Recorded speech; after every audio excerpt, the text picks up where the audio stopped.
Halo semua, bagaimana kabar kalian? Langsung saja kita lanjutkan video alur cerita manhwa yang berjudul Tales Demon and God. Melanjutkan cerita sebelumnya, di mana Lu Piao dan teman-temannya telah pergi meninggalkan orang-orang yang sebelumnya ia lawan. Orang-orang yang dikalahkan oleh Lu Piao sebelumnya memperhatikan mereka pergi. Kemudian, mereka pun bangkit. Mereka semua merasa kesakitan setelah pertarungan tersebut. Orang-orang itu mempertanyakan, siapa sebenarnya Lu Piao dan kelompoknya? Mereka menebak kalau Lu Piao dan kelompoknya adalah tuan muda dari salah satu keluarga terpandang.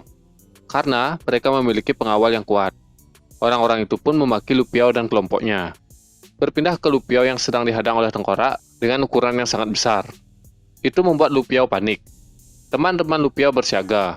Mereka berkata kalau tempat ini dulunya adalah medan perang.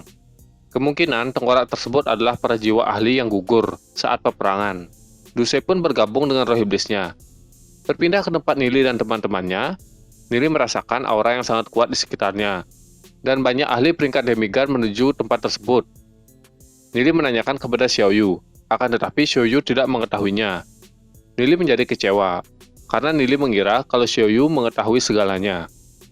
Xiaoyu pun mengajak Nili dan yang lainnya agar mengikutinya. Xiaoyu bisa menjamin keselamatan mereka. Kemudian Xiaoyu pergi. Xiun dan Ning-er melihat ke arah Nili.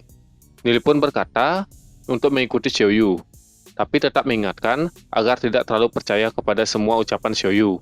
Kalau situasi memburuk, mereka harus segera kabur. Mendengar perkataan Nili membuat Xiun menggelengkan kepalanya karena sifat Nili yang tidak mau kalah. Ning-er juga tertawa. Xiaoyu terus melaju ke depan, kemudian dia menoleh. Dia melihat jarak antara Xiaoyu dan Nili. Dia berpikir kalau mereka tidak mempercayai omongannya. Kemudian mengajak Nili agar berjalan bersamaan. Nili menanyakan apakah Xiaoyu tidak terbang lagi. Berpindah ke 9 lapis tanah kematian, lapisan pertama, terlihat para ahli berkumpul. Pada tempat tersebut terlihat banyak sekali tulang belulang bekas pertempuran. Tiba-tiba muncul sesuatu dari bawah tumpukan tulang belulang. Para ahli di sana terkejut. Mereka merasakan kekuatan hukum yang begitu kuat. Benda yang muncul tersebut adalah makam dari Dewa Kematian. Banyak tulang berterbangan di makam tersebut. Tulang itu pun berkumpul satu persatu, kemudian mulai membentuk sebuah kerangka. Beberapa saat kemudian, kerangka itu sudah menyatu dengan sempurna. Kerangka itu adalah kerangka Dewa Kematian. Orang-orang di sana menebak kalau bangunan yang berada di belakang tengkorak tersebut adalah makam Dewa Kematian. Nili yang melihat hal itu bertanya, kenapa makam Dewa kuno berada di tempat ini? Nili pun bertanya kepada Xiaoyu. Selanjutnya, tindakan apa yang akan mereka ambil? Xiaoyu menanyakan apakah Nili tertarik melakukan penyelidikan dengan Xiaoyu. Nili pun mengikutinya. Tapi Nili tidak ingin membawa Xiun dan Ning-er. Nili khawatir tempat itu sangat berbahaya. Xiun menanyakan apakah Nili akan masuk ke makam tersebut, dan Ning-er juga menyarankan agar Nili tidak masuk ke sana. Mendengar hal itu, Nili menjadi ragu. Xiaoyu menoleh ke Xiun dan Ning-er, kemudian berkata kalau Nili sangat beruntung. Banyak orang yang mengkhawatirkannya. Nili bergumam mendengar kata-kata Xiaoyu. Kemungkinan Xiaoyu tidak memiliki banyak teman, makanya berbicara seperti itu. Ning-er berkata kepada Xiaoyu, perlakukanlah orang lain, sebagaimana kita ingin diperlakukan. Nili selalu membantu semua orang tanpa pamrih. Itu sebabnya banyak orang yang menghormatinya. Xiaoyu pun mencoba memahami kata-kata dari Ning-er. Dia termenung, kemudian memberikan Ning-er sebuah gulungan. Xiaoyu berkata, jika ada orang yang mengganggunya, tunjukkan saja gulungan tersebut. Setelah itu, mereka pasti bakalan pergi. Nili mempertanyakan keseriusan perkataan Xiaoyu.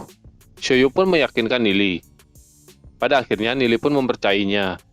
Mendengar perkataan Nili, membuat Xiaoyu sempat emosi. Dia bergumam, kenapa dia menjadi emosi saat bertemu dengan Nili. Nili menyuruh Xiun dan Ning-er agar tetap di sini. Sedangkan Nili akan masuk bersama Xiaoyu untuk mencari pusaka, dan akan kembali secepatnya. Nili yang sempat memanggil Xiaoyu sebagai seorang pria ngondek, membuat Xiaoyu menjadi tersinggung. Dia mengatakan kalau Nili berani berbicara tapi tidak mau mengakuinya. Kemudian Nili dan Xiaoyu bergegas pergi. Xiun yang melihat Nili akan pergi mengingatkan agar tetap berhati-hati. Nili mengatakan, kalau ada Xiaoyu semua pasti aman. Lagi pula Nili tidak akan mati karena perangkap biasa.